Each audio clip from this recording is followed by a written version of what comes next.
Welcome to the Let's Talk Kids Health Facebook Live Show, episode 39. I'm Dr. Narissa Bauer, your host. I'm a behavioral pediatrician and blogger of Let's Talk Kids Health. As you know, the concept of this show is to share information about behavioral health, parenting, and family wellness. Each week, I plan to bring you topics and guests to help me advance this mission so that we can all talk together. Now, this episode was pre-recorded and is premiering now, so please let us know you watched it by commenting, liking, and asking questions, and we will come back and answer them for you. The replay will be immediately available after the broadcast, so feel free to share the episode with anyone you think who would benefit. Now, if you don't want to miss future episodes or maybe check out my past ones, subscribe to my YouTube channel, Narissa Bauer MD, and follow my blog Facebook page, Let's Talk Kids Health. Okay, now on to this week's guest. Let's welcome my friend Renee McDougal. Renee is a family nurse practitioner who works in mental health. She enjoys caring for patients with anxiety, depression, and ADHD. She's been in healthcare since 17 years of age when she joined the local fire department as a paramedic and firefighter in Colorado. She then worked as a nurse after receiving her nursing degree at Marion University in Indianapolis, Indiana, and later pursued her advanced practice degree there as well. She remains an adjunct professor in the Department of Nursing while seeing patients in her own private practice here in Indianapolis. Hi, Renee. Hi there. How's it going? It's going well. I am so Good. excited to finally have you on the show.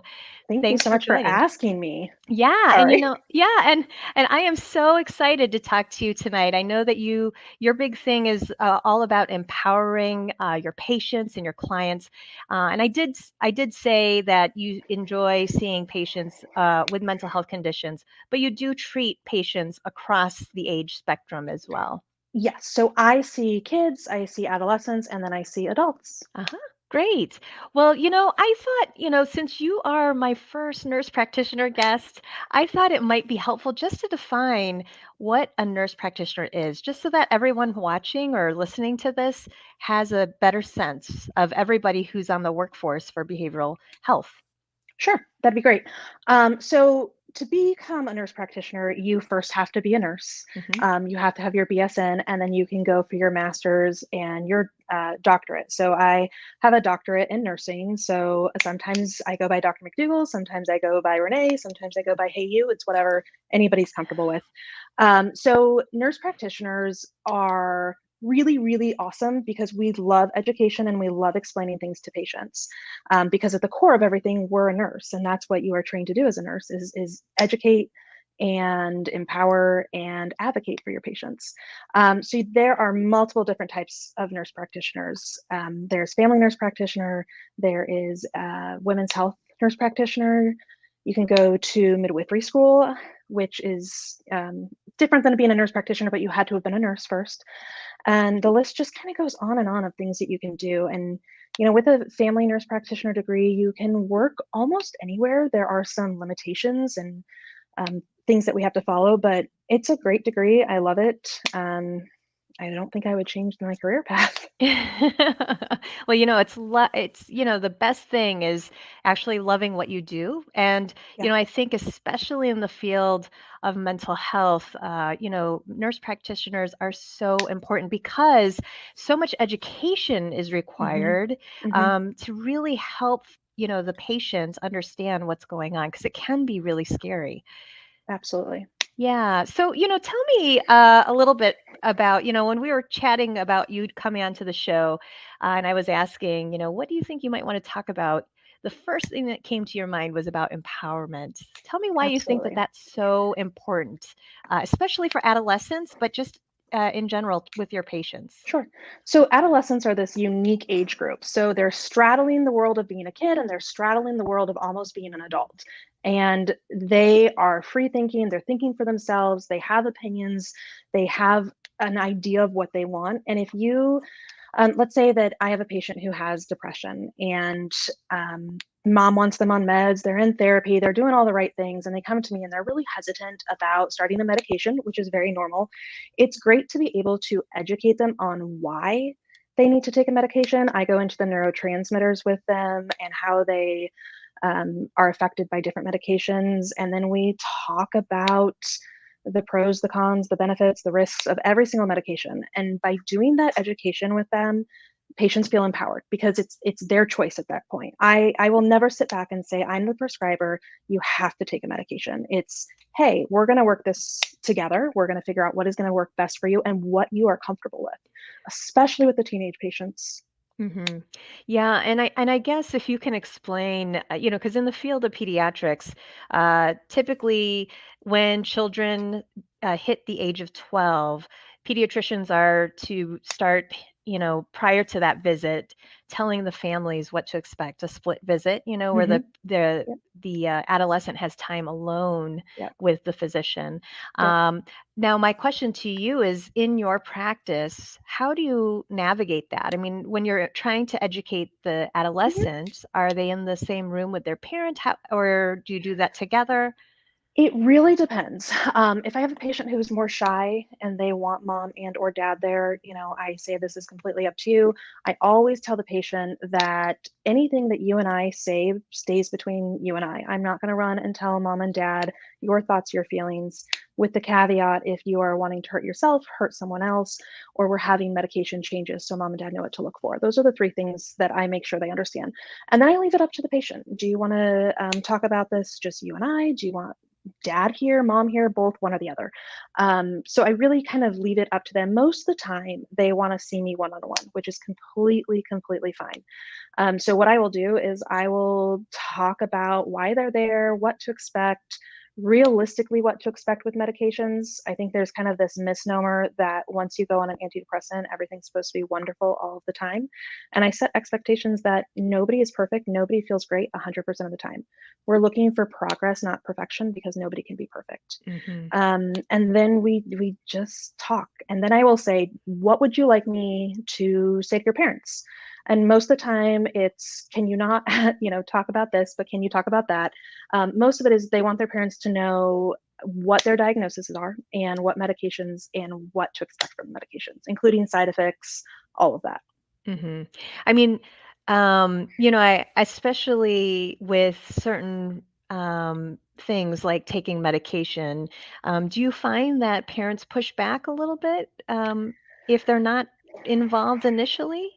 No, I don't find that they push back if they're not involved initially. hmm I find that they push back if they don't understand how a medication works. Yeah. There's this whole stigma around mental health. It's always been this hush hush thing in the background. And I always tell patients and parents, if your child had diabetes, you would treat the diabetes because otherwise adverse events can happen. If you had high blood pressure, we would be talking about different blood pressure medications out in the open. It wouldn't be anything that is hush hush. Mental health is no different. We need to talk about it in just everyday discussions so people don't feel like they are being ostracized or left out and feel like they have something to hide. And then with the parents, I share that I have depression, anxiety, and ADHD, and that I'm happily medicated because I do know the risks, the benefits, and I work very closely with my provider. And once you start talking about those things, they're much more comfortable. A lot of the time, they'll be like, "Oh, my great aunt Susie took Prozac back in the 1970s or 80s, and it didn't work well for her." And I'm like, well, that's only one of the medications. Just because somebody doesn't do well on one medication doesn't mean they won't do well on another one. hmm And I really just talk about the different classes of medications and how they affect different neurotransmitters. And I think parents, once you get into the nitty gritty of it, they really understand why their child is going on medications, and from that point are supportive. hmm I mean, so I guess on the flip side of that, let's imagine that as a provider, you're working with an adolescent patient. What if, for whatever reason, they encounter side effects or they just don't even want to start to begin with? Like, how do you work with families in that situation? Absolutely. So side effects. I always educate on the most common side effects because if you look at a side effect of a medication, the list just keeps going. I explain how side effects become a thing on a medication. We talk about the trials and how anything that the patient exhibits during that time period or experiences is now a side effect that's listed. And then they go through the common, severe, mild, moderate side effects. So we talk about that. And I am of the mindset, literally, I tell patients my motto is start low, go slow, and be patient. So let's say I'm starting a depressed teenager on 25 milligrams of Zoloft. I will have them on that 25 milligrams for about 2 weeks. And I tell them and the parents, if you are tolerating this well, let's go ahead and bump it up to 50. And the one thing that I majorly do educate on is the risk of increased or developing new self-harm suicidal thoughts. And then I talk Mhm. about the studies where those numbers came from. Because it was 3 major studies that were done, and it was found in less than 0.8% of the population in those studies had new or worsening self-harm suicidal thoughts. And Mhm. those patients were anywhere from age 25 down. So it's a wide gap of patients' ages. And that's because your brain doesn't fully develop until you're 25. And that's why Mhm. you have a potential of that happening. And I always educate on that because what do most people do when they get on a new medication? They go to Google. And they're going to see that it's going to scream back at them and they're going to be like, oh my gosh. So I really like to educate the parents and the patients on that. And Mhm. then teenagers who push back, one of the things I always tell them is, do you like the way that you feel like this? And I usually get a resounding, no, I don't like the way I'm feeling. I miss my friends, but I don't want to talk to them. And I'm like, okay, so let's start something so that you can enjoy things you like again. And I will always find what they enjoy. So if somebody enjoys art, they don't have the motivation to do it because they're depressed. I will talk about art with them, talk about going to the IMA, different things, and they're like, oh yeah, I really do miss doing that. I'm like, okay, so if we medicate you and properly medicate you and you're educated on it, you're more likely to enjoy the things you used to do. Mhm. Yeah, and part of that discussion too, with either the teen and or family is about, like, the risks of not getting Yep. adequate treatment as well, I'm sure. Absolutely. Mhm. And that's what I talk about with them too. And, bringing up high blood pressure again, one of the things that I always ask is if your child had high blood pressure or you yourself had high blood pressure, knowing that the risks are a heart attack, a stroke, this, that, and the other, would you take the medication for high blood pressure? And I have never had a patient say no. I've never had a parent, guardian, whomever say no. All of them are like, absolutely. And I'm like, okay, so taking an antidepressant or Adderall, any of the stimulant ADHD medications is no different. Without taking it, these are the possible risks that can happen. And I do talk about loss of friendship, decreasing grades, um, self harming, all of the things that can go wrong, including loss of life if it is untreated for so long. Mhm. Yeah.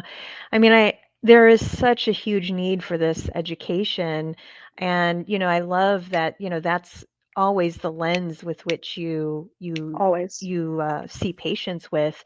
But I love that you also include the family because especially for teens, they're still learning their autonomy, but they're also still living with their families too. So it's Right. important to activate the parents so they know what to look for as well. Absolutely. Yeah. Absolutely. So, why do you think that putting patients at the center of their healthcare is important? Sorry. So if I can have the patient have buy-in that they are a part of the team, because I Mhm. think a lot of patients feel like they're not part of the healthcare team, which they should be. So a lot of the feedback that I get is, I was seeing Dr. So and so, and I felt like they didn't listen to me, or I didn't feel that my parents listened to me, whatever they're saying. And I'll say, I'm always going to listen to you. I will never ignore anything you say, and we're going to put you at the center of it. So, at the center of it for me means you're part of the decision making team. You're part of what is going to drive you to want to do better because you have buy in to this. I'm never going to say you have to take a medication. I'm going to give you, like I said, the good, the bad, and the ugly, and we'll make an informed decision together. If you Mhm. look at the research on patient centered healthcare across the board, patients have better outcomes if they are part of the healthcare team, if they are listened to, if they get to make the decisions, compared to not including them. And that is something that I really like to do is include them regardless of age. Even if I have, like, let's say a 6 or a 7-year-old, I will ask them, "Are you okay with this? Do you understand it?" I'll get down and color with them and I'll draw pictures and talk to them, and they do understand. they ask probably more questions than my teenage patients who are really, they're teenagers. I have two teenagers myself, so sometimes it's just talking to a flat board. But um, little kids are great at asking questions, and I think they understand a lot more, especially if you put it in their jargon and their vernacular of age appropriate language. Yeah, I mean, I think too, I mean, you're my people, like, I totally really understand that need to educate and build those self-advocacy skills, even, for the 6, 7-year-olds, because if I'm Yep, gonna ask them to take a medication, they need to know why they're taking it. exactly. So, Exactly. With my own kids, so I have 6 kids ranging from you're 3 busy. to I'm busy. 6 kids, 3 dogs, 3 cats. It's never quiet in my house. Um, when we go to the doctor, my children speak for themselves. So if my son has an earache, he has to tell the doctor, "My right ear hurts. It's been hurting for 3 days," whatever he is experiencing, and I'll fill in the gaps, but, even for something as simple as an ear infection, I want them to be able to speak for themselves because that empowers them and makes them feel like they are part of everything instead of Mhm. me just talking to the provider and talking over my child's head while they're coloring, watching their iPad, reading a book. I really, really encourage my own kids to be engaged.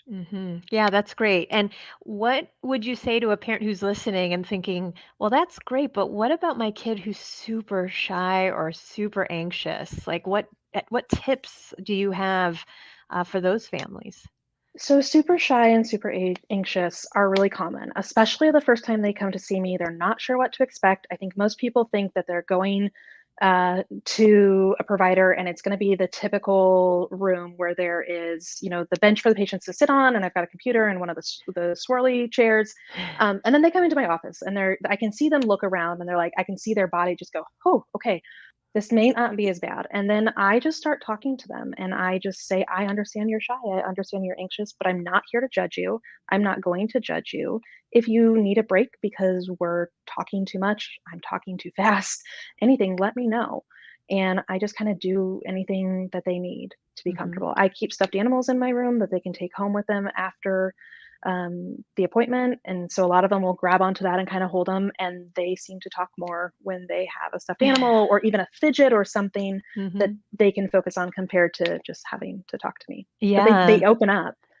You ask the right yeah. questions, most people will open up. Yeah, no, I love that. I mean, there is something to help them kind of distract while there's just getting comfortable, but Right. then, with the right person who's asking questions, Yep. they just do open up. Hmm. And I bet, they come away feeling that like, wow, she really listened to me, Yep. and it makes a huge difference. It really does. And then they're more likely when they come back for their follow-up to be like, "Hey, so I noticed that I do this now. What do you think about this?" Compared to just sitting there and not wanting to engage, Yeah. which I love. I love anybody coming back and being like, "So I experienced this. Is this normal?" For the first time, I was talking to my friends and I was really excited. I enjoy that feedback. No, that's really wonderful to see. And when you start seeing a patient or client just be much more active with their healthcare, you Mhm. know that when it comes time when their parents no longer are the ones driving them to their appointments, they Yep. will be ready to Yes. really fully partner. Yes, Yeah. and I have a lot of them that do come by themselves now that they're driving, Hmm. and occasionally I will get a email from the parent being like, "Hey, this is what we're seeing. This is what we're concerned about." But then the kids come in and they say, "Hey, so this is what I'm experiencing and seeing," and most of the time they line up, so it's really funny to me sometimes. But they really know what they want to say and how they want to say it, and they take notes half the time. I'm like, "This is amazing. You guys are Wow. taking notes." I know only in the older kids. I think it's because of school that they have to take notes. But it's great to see.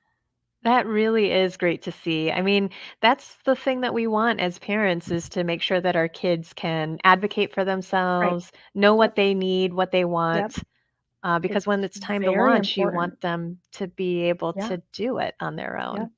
And it's not, advocating for yourself, learning how to communicate, it doesn't just stop in healthcare. Hmm. You want to be able to go to college and tell your professor, I need help. I don't understand this. Can you please help me? You want to be able to go into a career and say, this is amazing. I love it, but I need these things to help me along. Whatever it's going to be, it translates throughout their lifetime. Hmm. Yeah.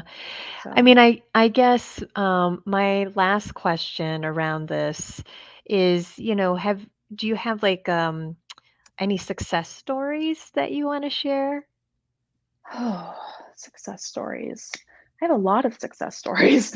Um, I think probably one of my favorite stories is I was working with a 14-year-old, and when he started seeing me, he was very flat, very withdrawn, didn't want to make eye contact, Mm. very, very anxious. And we just started talking. What we ended up doing is he loved baseball. We sat and just threw the ball back and forth while he talked. And, I don't go straight into tell me why you're here. I'm kind of like, so tell me what you like to do. What don't you like to do? What's your favorite food? Oh, your favorite food's pizza? That's my favorite food too, which it really is my favorite food. Where do you like to travel? What do you like to do with your free time? And just engaging them without healthcare first will allow them to be more comfortable. So anyway, he came to me very, very depressed. Strong family history of depression and anxiety, because as we know, depression, anxiety, and mental illnesses, there is a genetic factor to it. Just Hmm. like high blood pressure can be genetic, so can mental illness. And he was really hesitant to start meds. And because he actually told me, I looked at medications on TikTok and nobody had anything good to say. I was like, okay, stay off social media when it comes to healthcare advice, because this is not going to work. And he laughed at me at that. And so I finally got him to go ahead to agree to starting Zoloft. We Hmm. started at 25 milligrams, tapered up to 50 milligrams, and then we moved a little bit faster from there because he wasn't having any significant side effects. I saw him once a month, I want to say, for the first 3 to 4 months until we got to an acceptable level of medication, which for him was 150. And no, it was 100.